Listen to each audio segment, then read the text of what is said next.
देखु आज जगतसिंहपुर जिला एरसम ब्लॉक पदमपुर पंचायत रे जो गोदाम गृह अच्छी से गोदाम गृह पंचायत रे किछि कर्मी माने किछि पंचायतवासी माने आज गोदाम गृह आगे ताला मारी अंपटे देखा गले गोदाम गृह आगे किछि कर्मी माने पंचायतवासी माने ठिया जाइछन्ति कौन पई ताला पकाइछन्ति कौन पई ताला मारी सीधा सड़क यही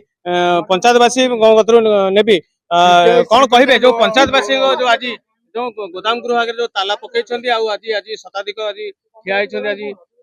पंचायतवासी कौन कहे देखु विगत बहुत थर भी बीएलडब्ल्यू सरपंच कहला सत्ते भी गोदाम गृह रे एते मात्रा सीमेंट गच्छित अच्छी खाली करा जाउ नहीं। जड़े व्यक्ति गोदाम गृह को निज कब्जा रखी गोदाम गृह नु पूरा पंचायत फील्ड पूरा ऑफिस सहित पंचायत बारी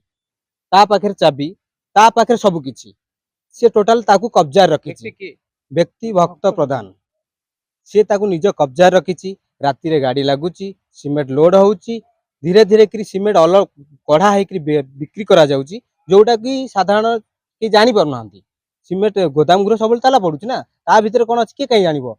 किंतु सरपंच को कहला सत्ते कि बीएलडब्ल्यू कहला सत्ते से कौन एक्शन नौ ना से आज ग्रामवासी आसिक एकत्रित होकर आपको स्वर उत्तोलन करा जाउची सीमेंट कढ़ा जाऊ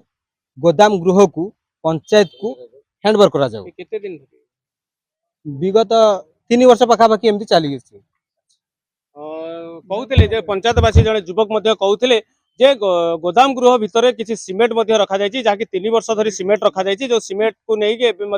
आंदोलन करा किंतु अन्यपटे आउ जने देखिबा आबु जने पंचायतवासी अछंती कोन कहिबे जो सीमेंट गोदाम बिले आज आपण जहा जणा पड़छि जे सीमेंट गोदाम करा जायछि बिले आज आपण आंदोलन करछंती कोन कोन पय अधिक ये आंदोलन आज नुह ये आंदोलन दीर्घ 5 वर्ष धरी आमे करि आसुछु।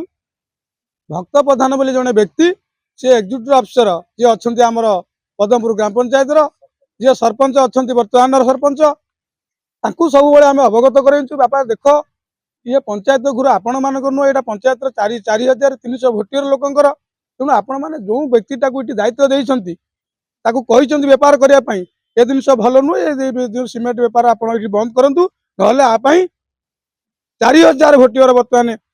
ब्लॉक पाखे घेराव करेंगे राजरास्ता को ओह्लैबे ए बाबद आम सब पाखे जोरदार कर कथा कौन भाव में कर्णपात करूना। आज आम समस्ते आज पदमपुर ग्राम पंचायत मुरबी तथा युवक पिला माने कर्मी माने आम समस्त एकत्रित दरकार पड़े कलेक्टर कतिक जीवु यही बाबद आम अभियोग करूँ ये पदमपुर ग्राम पंचायत जो गोदाम गृह अच्छी एटा बेपार ना जिते बड़े मरुड़ी बन्या आसो जो जिन सामग्री आसो ब्लॉक रू स्टॉक आम अवगत आज 4 वर्ष 5 वर्ष धरी कर कर्णपात करते कहीं कर्णपात करना जेहेतु 25 वर्ष आज धमक देते एग्जीक्यूटिव अफिसर सरपंच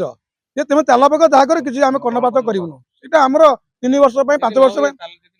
आम भांगू आंदोलन कर भांगू आम मीडिया वाला डाकबू कौन तादर अच्छी देखू केते बस्ता सीमेंट स्टॉक अच्छे देखू ये हजार हजार माँ मानू नहीं आम बसैबू जहाँ जमी हवा कथा पंचायत जो गोदाम गृहटी अच्छी से सुरक्षा भाव में रहू बात्या मरुड़ी जो सामग्री आसो लोक से स्टॉक रो कही रखुले जो पंचायतवासी जड़े कहते जो पंचायत गोदाम गृह होती अवगत करते कि अंपटे देखा गले आउ जड़े मुझे 10 नंबर वार्ड मेंबर जड़े मु सरपंच को आज पचारूली मुझे आज्ञा ये जो गोदाम गृहटा होती बात्या बनिया भल मंद हेल्ले जिनस टी रहा सीमेंट टे कह ना तुम जहाँ कर मुझे कथा कहीपर नहीं जेहेतु आमर बीएसडब्ल्यू अच्छा शर्त परिडा भी पचारूली बोले आज्ञा ये जो घर सीमेंट रोचे स्टकिंग आपण कौन ताला क्या दौरान ना मो गति ताला रोचे जेहेतु भक्त प्रधान गति ताला रोचे सरपंच गति ताला रोचे से सरपंच को पचारूली बोले आज्ञा टी ताला तुम क्या दौच कि ना जेहेतु आम भल मत बुझुचु आम गति ताला रोचे मुझे सीमेंट गृह रहा उचित कि ना नाई से कथा आम बुझिकी आपण को कहबू बोली 3-4 थर भल मत बुझिला आपण बुझी बुझे कौन कहते ये कही मुझ समस्त ग्रामवासी भल मंद आसला बादे ये मुझे ताला पकी तालाटा रखी आज्ञा कही रखुले जिते गोदाम गृह जो कर सीमेंट गोदाम गृह करमती कि पंचायत नोडाल अफिसर पंचायत सरपंच समस्त जन से एपर्यंत अवगत करना केवे क्यों दिन अवगत कर समय अपेक्षा परशुराम मंत्री बड़ खबर।